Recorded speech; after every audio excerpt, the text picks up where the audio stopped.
오늘 우리 주시는 하나님의 말씀을 듣겠습니다. 에베소서 4장 1절부터 4절, 13절에서 16절까지 말씀입니다. 제가 가진 성경으로 312면입니다. 에베소서 4장 1절부터 4절, 13절부터 16절까지 말씀입니다.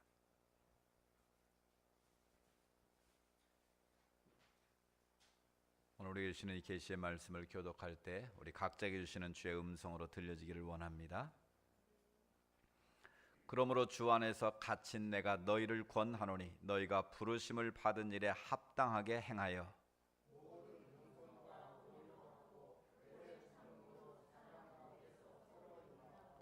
평안의 매는 줄로 성령이 하나 되게 하신 것을 힘써 지키라.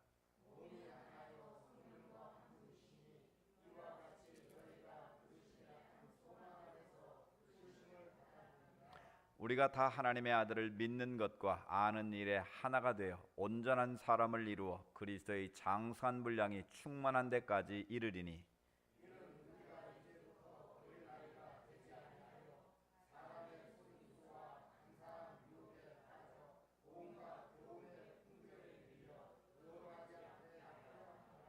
오직 사랑 안에서 참된 것을 하여 범사에 그에게까지 자랄지라. 그는 머리니 곧 그리스도라. 그에게서 온몸이 각 마디를 통하여 물 받음으로 연결되고 결합되어 각 지체의 분량대로 역사하여 그 몸을 자라게 하며 사랑 안에서 스스로 세우느니라. 아멘. 거룩한 주일 아침입니다. 예배 참여 여러분 모두에게 주의 은혜와 평강이 가득하시기를 주의 이름으로 축복합니다. 심리학 용어 가운데 고착 상태라는 말이 있습니다. 고착 상태 무슨 말인가 하면 과거의 유치한 습관이나 혹은 부정적인 습관들을 버리지 않고 계속 유지함으로 심리적인 안정을 유지하려는 상태, 이것을 고착 상태다라고 말합니다.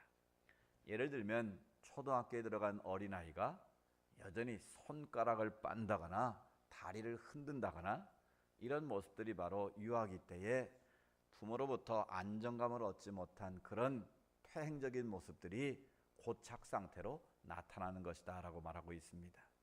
이 어른이 돼서도 이 고착 상태가 나타나기도 합니다.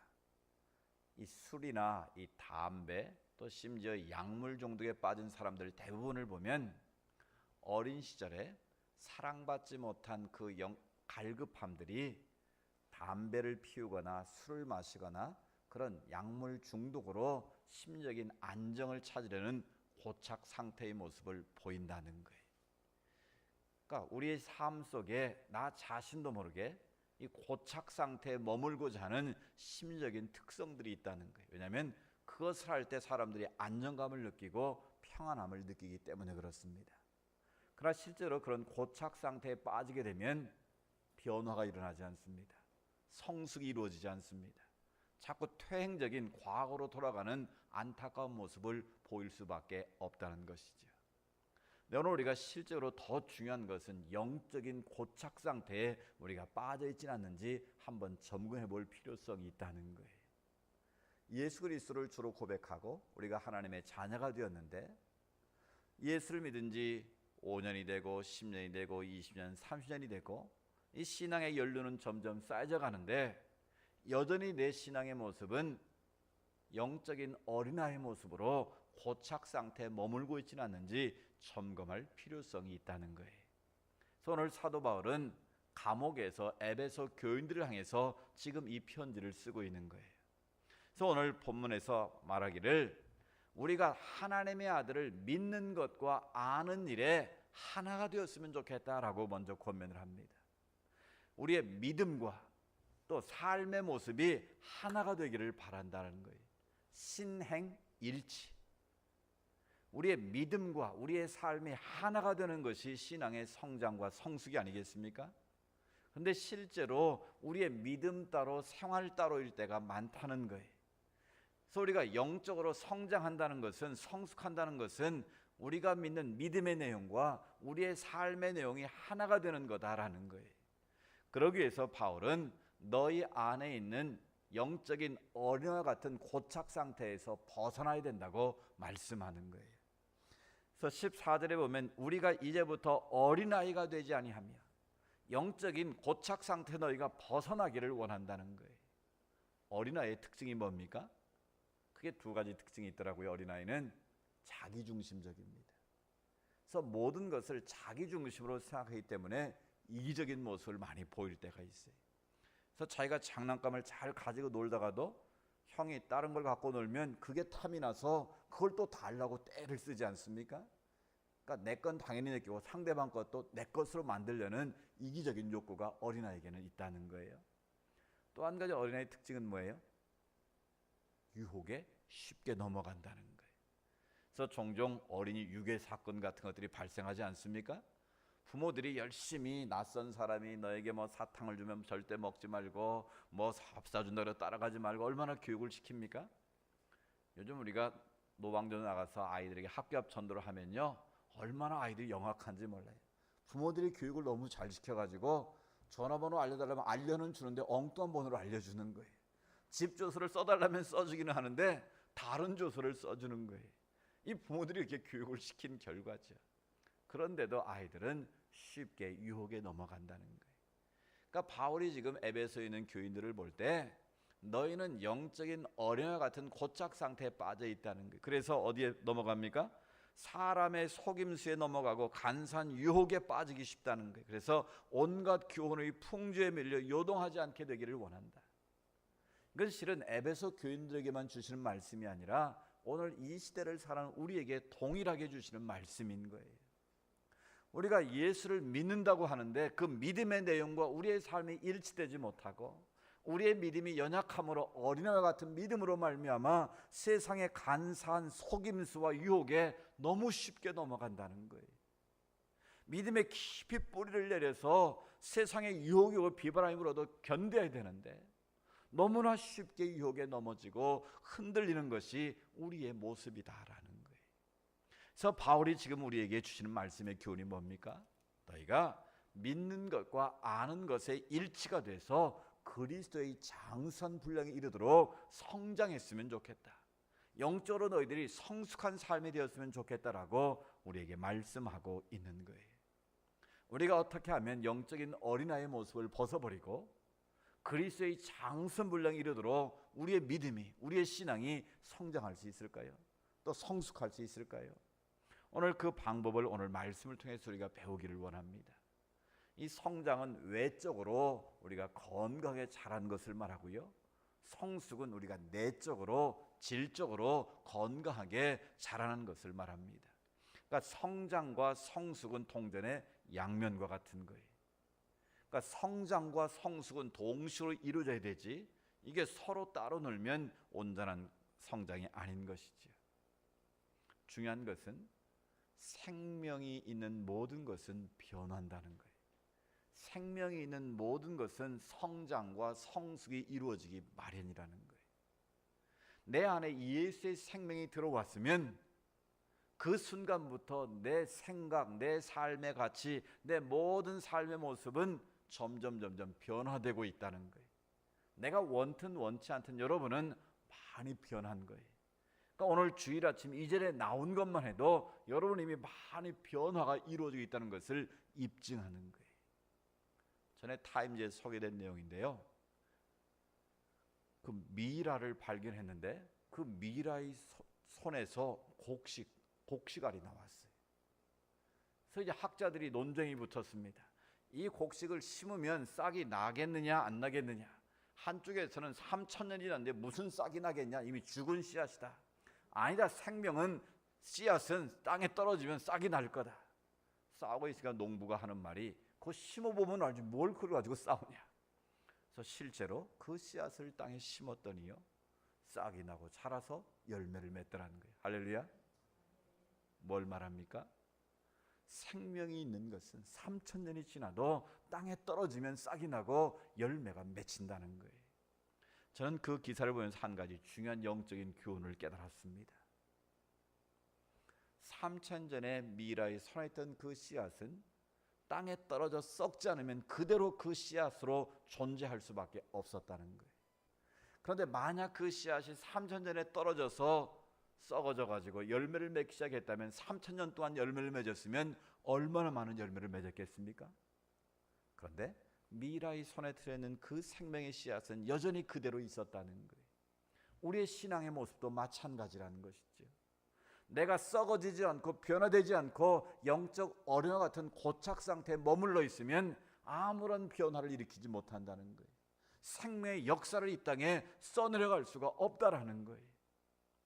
그런데 3,000년 전에 그 미라의 손에 쥐어진 씨앗이라 할지라도 그것이 땅에 떨어져서 썩어지는 그 순간부터 30배, 60배, 100배의 열매를 거두기 시작한다는 거예요. 따라서 우리 모두는 하나님의 능력의 손에 붙들린 자들로서 이 땅에서 썩어지는 미랄의 사명을 감당해야 한다라는 거예요.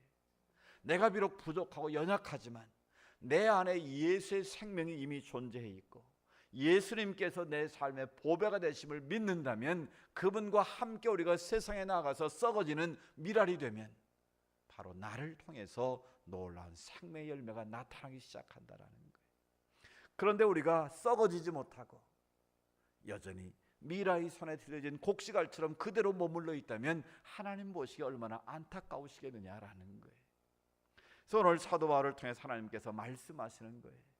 너희가 영적인 어린아이 상태에 머물러 있지 말고 믿는 것과 아는 것에 하나가 되어서 세상 속에서 생명의 역사를 써내려가기를 원한다는 거예요. 이 세상을 변화시키는 놀라운 촉매가 되고 주인공이 되기를 원한다는 거예요. 그러기 위해서 오늘 너에게 필요한 것은 바로 영적인 성장과 성숙이라는 거예요. 오늘 우리가 어떻게 하면 영적으로 성장과 성숙을 이룰 수 있을까요? 오늘 세 가지로 성경은 말씀하고 있습니다. 첫 번째로 우리가 영적인 성장과 성숙을 이루면 하나님의 부르심에 합당한 자가 되어야 된다. 하나님의 부르심에 합당한 교회가 되어야 한다고 우리에게 말씀하고 계십니다. 우리 개인이 바로 교회입니다. 우리 몸은 하나님의 영이 거하시는 성전이기 때문에 우리 각 사람이 실은 작은 교회인 거예요. 그런 하나님의 영이 거하는 사람들이 이곳에 온누리교회에 모이면 이곳이 바로 하나님의 교회 성전이 되는 거예요. 건물이 교회가 아니고 하나님의 부르심을 백성들이 모여있는 공동체가 바로 교회인 거예요. 그러니까 내가 교회이기도 하고 내가 성도이기도 하고 내가 하나님의 교회를 이루어가는 구성원이기도 한 거예요. 우리가 성장과 성숙의 첫 번째 비결은 하나님이 나를 왜 부르셨는지, 왜 하나님께서 나를 이 온누리 교회라는 공동체로 부르셨는지 부르심의 목적을 바르게 알아야 우리가 성장과 성숙을 이룰 수 있다는 거예요. 그럼 중요한 것은 하나님이 우리를 왜 부르셨을까요? 오늘 본문에 보면 1절에 너희가 부르심을 입은 부름에 합당하게 행해야 된다라고 말합니다. 또 4절에 보면 너희가 부르심의 한 소망 안에서 부르심을 입었다라고 말합니다. 들에 있는 풀 한 포기, 꽃 한 송이도 다 하나님의 목적이 있어서 만들어진 거예요. 이 지금 성질이 아름다운 꽃이 있는데요, 농부는 이 난을 키울 때 왜 키우는지 모를 수도 있어요. 돈벌이를 위해서 키울 수 있어요. 그러나 하나님은 이 난이 오늘 하나님의 교회에 아름다운 예식을 하는데 멋진 장소로 쓰여지도록 다 만드신 목적이 있었다는 거예요. 우리는 알지 못하는데 하나님은 우리를 향하신 계획과 뜻이 있다는 거예요. 그 뜻을 알고 우리가 인생을 살면 그 인생은 복 있는 인생이 되는 거예요. 그 부르심의 목적에 이끌려 인생을 살면 그 인생은 살아갈수록 의미가 있고 가치가 있고 행복해지는 거예요. 그런데 하나님께서 우리를 지으신 목적을 분명하게 기록을 하고 있어요. 오늘 우리가 읽은 본문 말씀 앞장으로 한 장을 넘기면 에베소 2장 10절에 분명히 우리를 지으신 목적을 말씀합니다. 2장 10절 말씀 같이 읽어볼까요? 시작. 우리는 그가 만드신 바라 그리스도 예수 안에서 선한 일을 위하여 지으심을 받은 자니 이 일은 하나님이 전에 예비하사 우리로 그 가운데서 행하게 하려 하심이니라. 아멘. 우리는 누가 만드는 바라? 그분은 누구시겠습니까? 창조주 하나님께서 우리를 만드셨다는 거예요. 언제부터 우리를 만드시고 작정하셨다고요? 전에 예비하사. 시편에 보면 만세전에 우리를 어떻게 하셨다고요? 택정하셨다는 거예요. 나는 알지 못하지만 하나님께서 태중에서부터 우리를 예정하셔서 이 땅에 하나님의 생명으로 보내주셨다는 거예요. 내가 태어나고 싶어서 태어난 사람이 있습니까? 내가 부모를 선택할 수 있습니까? 내가 나라를 선택할 수 있습니까? 없어요. 이건 하나님의 선택인 거예요. 하나님의 섭리, 하나님의 예정하심인 거예요.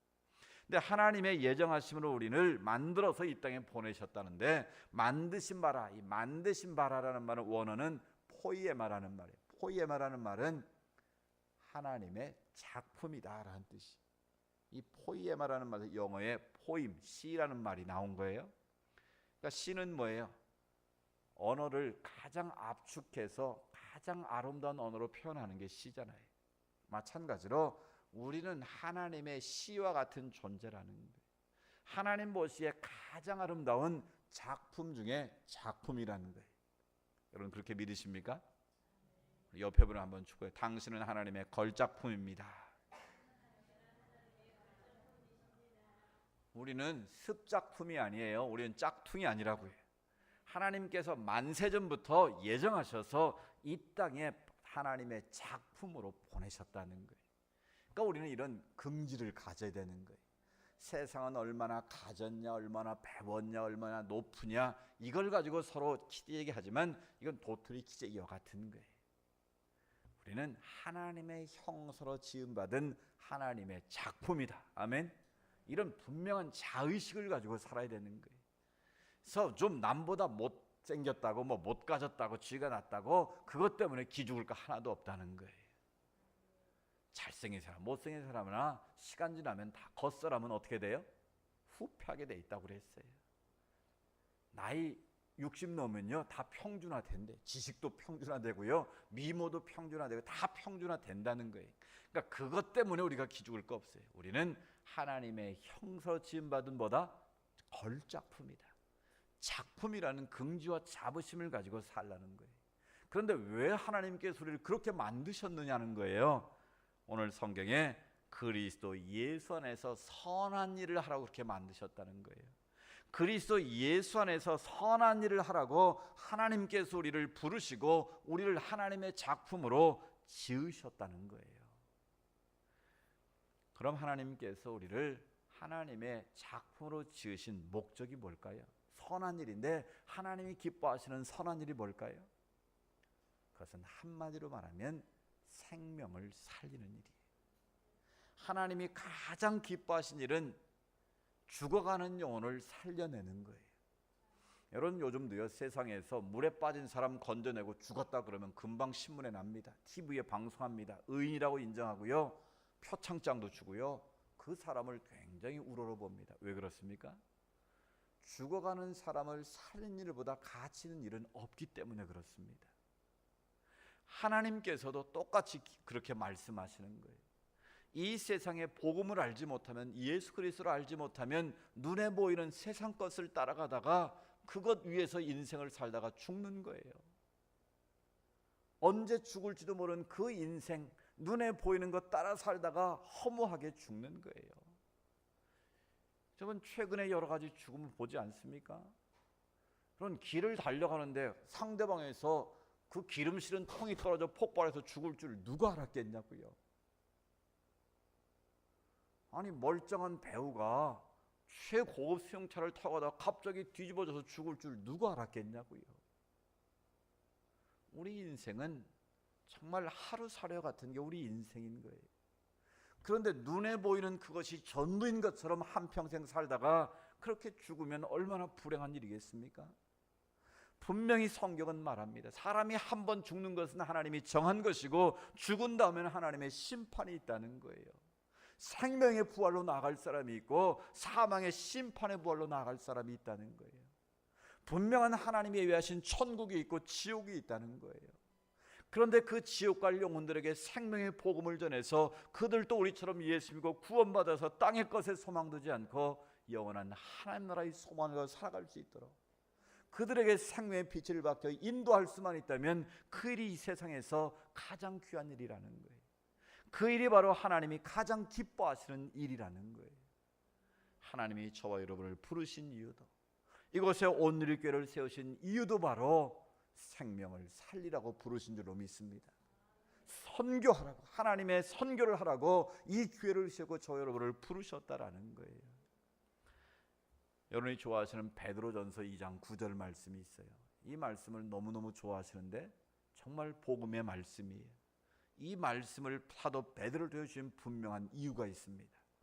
베드로전서 2장 9절 앞에 떴죠? 우리 같이 한번 천천히 읽어봅니다. 시작. 너희는 택하신 족속이요 왕같은 제사장들이요 거룩한 나라요 그의 소유된 백성이니 이는 너희를 어두운 데서 불러내어 그의 기이한 빛에 들어가게 하시니에 아름다운 덕을 선포하게 하려 하심이니라. 아멘. 이 말씀을 늘 마음에 새기십시오. 근데 많은 분들이 전반부만 새기는 분들이 있어요. 너희는 왕과 택하신 족속이요 왕같은 제사장들이요 거룩한 나라 그의 소유된 백성이다. 얼마나 신바람 나는 말씀입니까? 우리를 누가 택하셨다고요? 하나님이 수많은 70억이 넘는 인구 가운데 나를 택하셨다는 거예요. 아멘. 택하신 것도 감사한데 뭐로 만드셨다고요? 왕같은 제사장으로 삼아주셨다는 거예요. 할렐루야. 우리는 왕같은 제사장으로 살아가는 존재라는 거예요. 그리고 거룩한 나라요 하나님의 소유된 백성, 그 말은 하나님 나라를 유업으로 받을 백성이라는 거예요. 여기까지 생각하면 얼마나 가슴 뛰는 일입니까? 우리는 적어도 이런 사람들이에요. 시시한 존재가 아니라고요. 왕같은 제사장의 역할을 해야 될 사람들이라고요. 하나님의 유업을 받을 사람이고 영원한 생명 나라를 이미 선물로 받은 자들이라고요. 네, 이런 놀라운 복을 주신 이유가 뭘까요? 그 이유가 중요한 거예요. 왜 이런 엄청난 복을 주셨는가 하면 이는 너희를 어디서 불러내요? 어두운 데서 불러. 우리가 예수를 만나면 어둠의 자식들이었거든요. 마귀의 종로로 타던 자들이었거든요. 어두운 데서 불러내요. 어디에 들어가게 하시려고요? 그의 기이한 빛에 들어가게 하시려. 기이한 빛이 뭘까요? 어둠의 때에 생명의 빛으로 오신 예수 그리스도를 말하는 거예요. 복음을 말하는 거예요. 생명을 살리는 그 뉴스가 바로 기이한 빛인 거예요. 그 복음의 아름다운 덕을 뭐 하게 하려고? 선포하게 하려고 우리를 왕같은 제사장으로 삼으셨다는 거예요. 아멘. 우리가 이 사실을 꼭 기억해야 되는 거예요. 우리를 하나님께서 택하시고 왕같은 제사장으로 거룩한 나라 소유된 백성으로 삼으신 이유는 바로 어둠 가운데 살고 있는 영혼들을 불러내서 그들에게 생명의 빛을 밝혀서 하나님의 나라로 천국으로 인도하기를 원하시는 하나님의 뜻이는 줄로 믿습니다. 이 부르심의 목적을 알고 사는 인생이 행복한 거예요. 그 부르심의 소망을 가지고 사는 사람들이 행복한 거예요. 여러분, 왜 건강을 유지하려고 애를 씁니까? 왜 그렇게 자녀를 잘 키우려고 애를 쓰시고 왜 그렇게 돈 벌려고 애를 쓰십니까? 예수를 알지 못하는 자들은 잘 먹고 잘 살기 위해서 그렇게 몸부림치는 거예요. 그러나 적어도 왕같은 제사로 부름받은 우리는 목적이 달라야 되는 거예요. 내가 건강관리 잘하고 내 자녀들 바르게 잘 키우고 내가 열심히 직장에서 일하고 사업 잘해서 하나님의 영광을 위해서 우리는 살아야 되는 거예요. 하나님의 생명을 살리기 위해서 우리가 살아야 되는 거예요. 내가 밥을 먹어도 내가 돈을 벌어도 내가 이걸 가지고 하나님의 주하는 영혼을 살려야겠다. 내가 하나님의 교회를 통해서 생명을 사는 축복의 통로가 되야겠다. 이런 분명한 목적을 가지고 사는 인생이 행복한 거예요. 그런 인생을 하나님이 책임지시는 거예요. 그런 삶을 하나님께서 거룩한 나라로 소유된 백성으로 삼아주시고 만들어가시고 그렇게 책임져 주시는 줄로 믿습니다. 나를 불러주신 부르심의 목적을 따라 사는 인생이 행복하고 영적으로 성숙해질 수 있는 거예요. 여러분, 무엇에 이끌려 살고 있습니까? 건강에 이끌려 삽니까? 재물에 이끌려 삽니까? 아니면 세상의 명예와 세상의 욕구에 이끌려 삽니까? 우리는 하나님의 부르심의 소명을 따라서 하나님의 목적에 이끌려 살아야 될 줄로 믿습니다. 바로 생명을 살리고 이 기회를 바르게 세워서 땅끝까지 복음의 증인되기를 원하시는 그 하나님의 소원을 이루기 위한 우리의 삶이 될 수 있기를 축복합니다. 두 번째로 우리의 믿음의 성장과 성숙을 위해서는 사랑 가운데 서로 용납하는 교회가 되라고, 용납하는 자가 되라고 말씀하십니다. 2절에 보면 모든 겸손과 온유로 하고 오래 참으로 사랑 가운데 서로 용납하고 라고 말씀합니다. 이 용납이라는 단어가 이 본문의 가장 키가 되는 말씀이에요. 용납이 뭡니까? 상대방을 있는 그대로 받아들이는 게 용납하는 거예요. 근데 용납하는 게 쉬워요, 어려워요? 굉장히 어렵습니다. 나보다 잘난 사람은 잘난 사람대로 내가 용납하기 어렵고, 나보다 못난 사람 못난 사람대로 내가 받아들이는 게 쉬운 일이 아니에요. 근데 오늘 성경은 사랑으로 서로 용납하라는 거예요.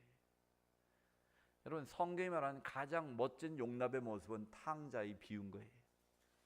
탕자가 아버지가 죽기 전에 재산 달라고 해가지고 재산 받아가지고 허랑방탕 다 탕진하지 않습니까? 그 돼지 쥐염려를 먹고 이제 살아가는데, 내가 이렇게 살 바에 차라리 아버지 집에 가서 종으로라도 좀 쓰임 받았으면 좋겠다. 그래서 집으로 돌아오지 않습니까? 그런데 아버지는 그 아들을 종으로 받아들인 것이 아니라 자기의 살아있는 아들로 똑같이 받아들이는 거예요. 너 왜 돈을 가지고 와서 탕진했냐? 너 왜 그때 그렇게 살았냐? 너 그래갖고 인생 살겠냐? 한 번도 묻지 아니하시고 돌아온 그 아들을 있는 모습 그대로 인정하고 수용하고 용납해 주신 거예요. 이게 바로 하나님 아버지의 사랑이신 거죠. 이게 바로 예수님의 속성이신 거죠. 오늘 사도 바울을 통해 하나님은 너희가 사랑으로 서로 용납하라는 거예요. 여러분, 용납을 하려면 5가지가 있어야 돼요. 오늘 성경에 그 단어가 다 나왔어요. 우리가 상대방을 사랑으로 용납하려면 어떻게 될까요? 첫 번째, 모든 겸손과 그랬어요. 사람이 겸손하지 않으면 상대방을 받아들일 수 없습니다. 겸손의 반대말이 뭐예요? 교만한 거예요. 여러분, 사람이 교만하면 상대방을 받아들입니까? 안 받아들입니까? 자기보다 똑똑하면 딱 밑으로 낮아지고요, 상대방보다 자기가 높다고 생각하면 상대방을 무시하는 거예요. 그러니까 절대로 교만한 사람은 상대방을 받아들일 수 없는 거예요. 자기 이익의 도구로밖에 사용하지 않는 거예요. 그런데 성경은 겸손하라는 거예요. 내가 겸손이 뭡니까? 상대방을 나보다 낮게 여기는 거예요. 높게 여겨주는 거예요. 상대방이 나보다 귀한 존재라는 것을 인정해 주는 게 겸손 아닙니까? 그러니까 예수님은 나는 마음이 온유하고 겸손하니 너희는 내게 와서 배우라고 말씀하십니다. 그러니까 예수님의 마음이 겸손함이에요. 제자들의 발을 스승이 씻겨주는 일이 있을 수 있습니까? 그런데 주님은 그렇게 본을 보여주시고 너희도 이같이 가서 행하라고 말씀하신 거예요. 내가 겸손하면 사람을 얻을 수 있습니다. 내가 교만하면 사람을 잃게 되는 거예요. 그러니까 내가 겸손함으로 낮아지면 상대방을 용납할 수 있다는 거예요. 두 번째로 온유로 그랬잖아요. 온유. 예수의 마음을 지금 다 말한 거예요. 온유는 뭐예요? 헬라로 온유를 프라우테스라고 그러는데, 야생 짐승을 길들여 가지고 주인의 뜻대로 쓰는 상태가 바로 이 프라우테스예요. 그러니까 서커스를 할 때 보면 사자를 길들여 가지고 코끼리를 길들여 가지고 마음대로 막 부리지 않습니까? 그러면 그 사자나 코끼리가 힘이 있을까요, 없을까요? 힘은 여전히 있어요. 그런데 그 힘을 누구를 위해서 쓰는 거예요? 나를 위해서 쓰지 않고 주인을 위해서 쓰는 게, 그게 바로 온유함의 원래 모습이에요. 그러니까 하나님께서 우리에게 온유하라는 말씀의 의미는 뭐예요? 내가 힘이 있다고, 내가 능력이 있다고 내 마음대로 내 뜻대로 말하고 행동하고 살면 안 된다는 거예요. 그것을 남을 위해서 절제할 줄 아는 상태가 온유함이라는 거예요. 그래서 우리는 온유하면 좀 뭔가 약한 이미지를 생각하는데 그런 뜻이 아니고요, 내게 힘이 있지만 그 힘을 나를 위해 쓰지 않고 상대방을 위해서 쓸 줄 아는 상태가 바로 온유함, 프라우테스라는 거예요. 예수님이 힘이 없었습니까? 십자가에 달려 돌아가실 때 유대인들이, 로마의 군병들이 네가 진짜 유대인의 왕이거든, 한번 내려와 봐라, 네가 메시아라는 걸 보여줘라. 예수님, 제가 예수님이었다면 어떻게 했을 것 같아요? 에잇 하고 당장 못 빼고 내려와가지고 본때를 보였을 것 같아. 근데 예수님은 온유하신 분이에요. 힘이 있으셨지만, 얼마든지 그것을 한꺼번에 그냥 날려버릴 수 있는 능력과 권세가 있으셨지만, 주님은 그것을 자기를 위해 쓰지 않고 누구를 위해 쓴 거예요? 하나님의 뜻을 이루기 위해서, 인류를 구원하기 위한 속죄의 제물로 끝까지 절제하신 것뿐이에요. 그래서 주님은 나는 온유하다, 나의 모습을 너희도 배웠으면 좋겠다고 말씀하신 것 아니겠습니까? 우리가 온유함이 있을 때 상대방을 용납할 수가 있는 거예요. 내가 사납고 내 마음대로 내 뜻대로 하면 상대방을 절대로 용납하기가 어려운 거예요. 세 번째는요, 뭐라고 말씀합니까? 세 번째는 상대방에 대해서 존중하라고 말합니다. 상대를 귀히 여겨야 존중이 되는 거예요. 상대방을 무시하고 깔보면 그 사람을 이용만 하는 거예요. 요즘 매스컴에 보면 지적장애인들을 10년 20년 일을 그렇게 시켜먹고 돈도 안 주고 또 그 돈 장애연금 나면 그것까지 착취한 그런 빈간의 모습을 보잖아요. 그 상대방을 존중하지 않기 때문에, 인격으로 보지 않기 때문에 그런 정말 비극적인 일이 이 사회에 벌어지고 있다는 거예요. 상대방을 귀히 여길 줄 알면, 존중 여길 줄 알면 어떻게 됩니까? 그 사람을 용납할 수 있는 거예요. 그 사람을 받아들일 수 있는 거예요. 그리고 더 중요한 것은 무엇일까요? 바로 사랑으로라고 그랬습니다. 사랑으로. 실은 이 모든 것을 하나로 다 포용할 수 있는 게 바로 사랑이에요. 온유와 겸손과 존중과 또 한 가지 빠져나요. 오래 참음. 오래 참은 것도 상대방을 귀하게 참을 수 있는 거 아니에요. 소망이 있어야 참을 수 있는 것 아니겠습니까? 이것을 하나로 묶어낼 수 있는 단어가 바로 사랑이라는 거예요. 그러니까 너희가 사랑 안에서 서로 용납하는 것이 성장할 수 있는, 성숙할 수 있는 비결이라는 거예요. 이런 내 안에 이런 단어가 있는지 한번 생각해 보세요. 내 삶 속에 겸손함이 있는지, 온유함이 있는지, 내 안에 오래 참음이 있는지, 또 서로 상대방에 대한 존중이 있는지, 이 모든 것을 다 할 수 있는 사랑의 마음이 있는지, 이게 있으면 상대방을 용납하고 상대방을 받아들일 수 있다는 거예요. 근데 실은 이런 모습들이 우리 안에 부족하기 때문에 내 생각대로 내 뜻대로 행동하고 말하기 쉽다라는 거예요. 그래서 상대방에게 뭘 줍니까? 상처를 주는 거예요. 아픔을 주고 고통을 안겨주는 거예요. 이건 저희 교회 성도들 얘기가 아니고 다른 교회 성도 얘기인데, 남편을 무시하는 여자 자매가 있었대요. 남편이 뭐라고 말하면 당신이 뭘 알아? 당신이 뭘 안다고? 이렇게 상대방 남편을 이렇게 비하하는 그런 부인이 있었대요. 근데 오늘 남편이 자동차를 몰고 가다가 갑자기 교통사고로 죽게 됐습니다. 병원으로 달려가 보니까 의사가 죽었다는 거예요. 그러니까 이게 혼자 살 걸 생각하니까 답답하기도 하고, 또 그렇게 갑자기 죽으니까 자기가 잘못하게 생각나서 엉엉 울면서 그렇게 죽으면 어떡하냐고 막 울었답니다. 근데 갑자기 남편이 뻘떡 일어나다는 거예요. 여보 나 안 죽었어. 뻘떡 일어나더라는 거예요. 그러니까 그걸 보고 여자가 한다는 말이, 당신이 뭘 안다고? 의사가 죽었다면 죽은 줄 알지. 당신이 뭘 안다고? 그렇게 상대방을 비하하고 상대방을 무시하면 그 가정이 행복하겠습니까?